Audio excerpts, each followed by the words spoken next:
se começar a se regularizar, ficar mais regular em Em 2022. 2022. São fatos. Não, mas eu acho que foi antes. Mas é porque este casting pra Malhação, na época, ele foi feito. Foi gravado um vídeo, então assim, tinha vários personagens que você podia escolher dentro deles. Eu não lembro a minha, por sinal, mas era assim, era bem legal. Malhação, né? Essa coisa de jovem, de escola, Sim. de colégio, então é bem Aspecto legal. teen, né? Sim, bem teen. Então a gente tinha esse texto aí pra poder você ler, você decorar e você tinha que gravar. E eu nunca gostei muito dessa parte de monólogo, né? O monólogo é quando você tá com uma câmera na sua frente e você bate o texto com a câmera. Eu sempre gostei muito de interagir ali e ter um outro personagem pra estar ali debatendo comigo e conversando, né? Por isso que, assim, gosto muito da parte de cinema. Fiz cursos de cinema, só que o teatro pra mim é uma coisa fantástica, porque o teatro você precisa, né?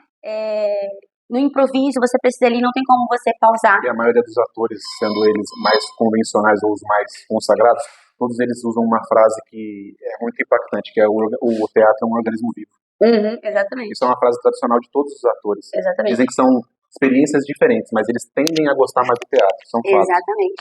Porque o teatro, você tá ali em um palco, é você o palco e o público, né? Agora, o cinema... Um momento atrás da coxia, ele é muito... Existe uma ansiedade pré...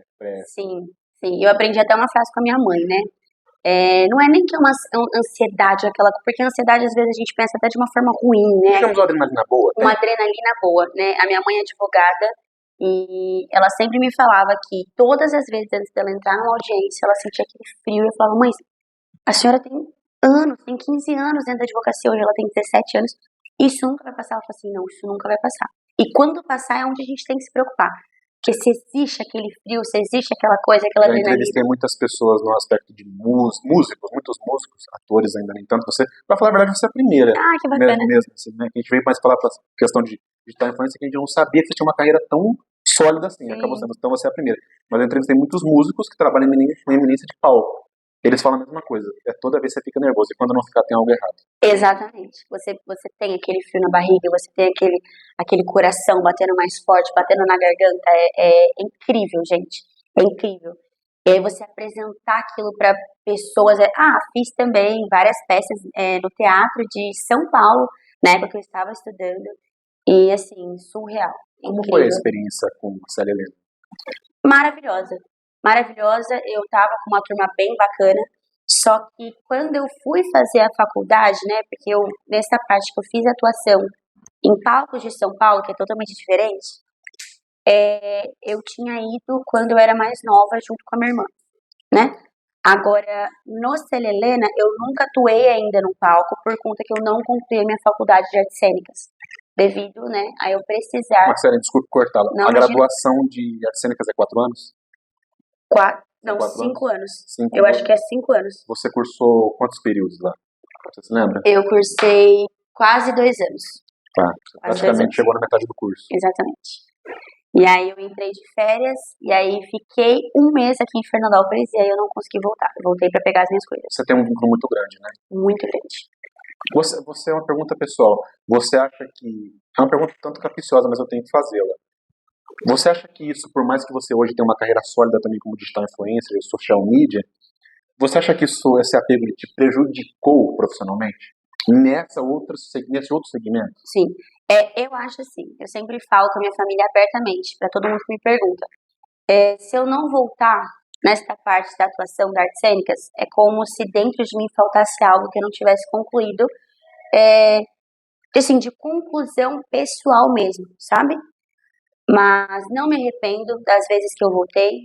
Eu acredito que talvez se eu tivesse ficado lá, eu poderia ter tido uma depressão, tido algo ruim. O custo-benefício não valeria. Não valeria, né? É muito gasto. Então, assim, outra coisa que me prendia muito lá em estar em São Paulo é que eu ganho dinheiro desde meus 2 anos de idade.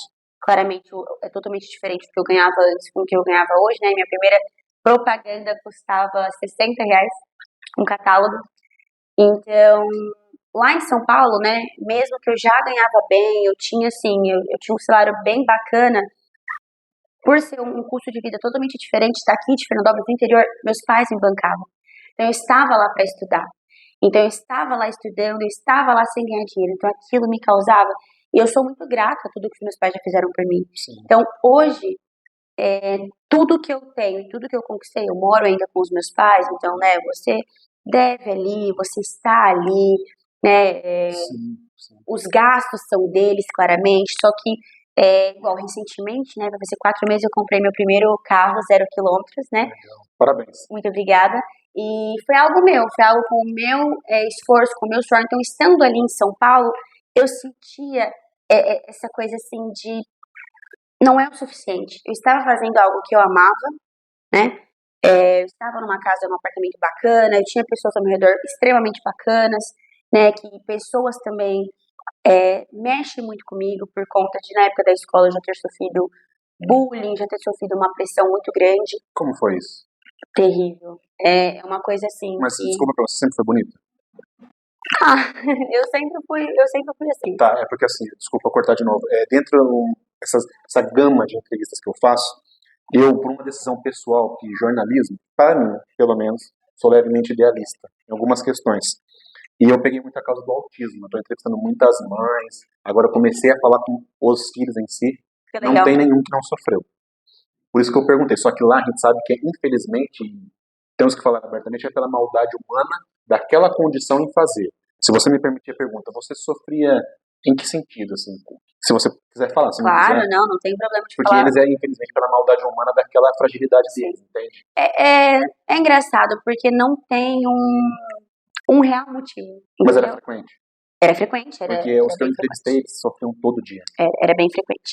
Então, vamos supor, quando eu entrei no meu primeiro colégio, né, tinha aquela parte ali de ser popular da escola, de ser seguida e tudo mais, as pessoas gostavam muito ali de mim, mas a partir do momento que eu decidi entrei na minha profissão, já eram outros olhos que eram vistos ali. Você sofreu numa outra esfera.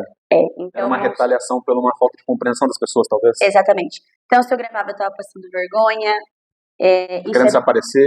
Isso é bem legal trazer aqui. Então, se eu gravava, eu estava passando vergonha. Se eu tinha conseguido algum trabalho ou outro, era devido à minha família, né? Tinha esse tipo de retaliação? Tinha esse tipo de... Porque hoje a minha mãe, ela, né, com a graça de Deus e com muito esforço do trabalho dela, ela tem um escritório bem renomado, bem bacana, né? 17 anos aí.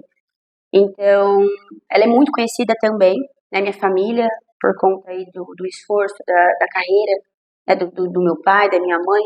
Então, muitas vezes as pessoas traziam isso. É mentira, tá passando vergonha. O que ela tá fazendo? Ganhou de mão beijada. Ganhou de mão beijada. É porque é muito fácil pra ela, porque os pais que não sei o quê. Isso te incomodava? Me incomodava porque eu ia totalmente simples pra escola e às vezes entrava, era bolinha de papel com cuspe no cabelo, era fechando a porta, não falava que ia entrar.